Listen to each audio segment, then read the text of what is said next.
ओडिशार प्राय 50 लाख युवक युवती बयस 18 ରୁ 23 वर्ष अटे। All India survey of higher education एक सर्वेक्षण कहे कि 2021-2022 शिक्षा वर्ष में ओडिशा रे उच्च शिक्षा 10,73,000 युवक युवती पंजीकृत होई उच्च शिक्षा ग्रहण करथिले एवं ओडिशा रे प्रति वर्ष 3 ରୁ 4 लाख छात्र छात्री उच्च शिक्षा नाम लेखांती।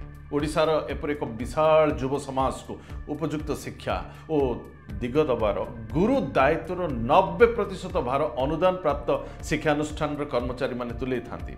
तबे विडंबना है कि जे the greatest irony is that यही अनुदान प्राप्त शिक्षानुष्ठान प्रबंधन बा मैनेजमेंट द्वारा 2008 ରୁ 2018 मध्य नियुक्त हुई प्राय 5,000 शैक्षिक और अणशैक्षिक कर्मचारी माने आज पर्यंत सरकार अनुदान परिसरभुक्त होई नाहंती। यह गुणात्मक शिक्षार परिपंथी अटे।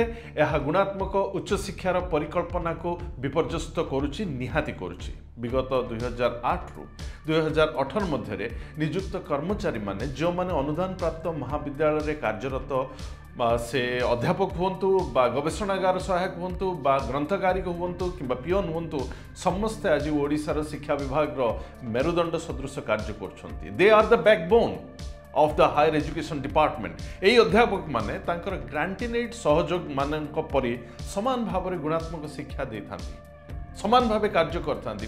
सेमाने अनेक समय कष्टसाध्य परिस्थिति मध्य काम करछंती।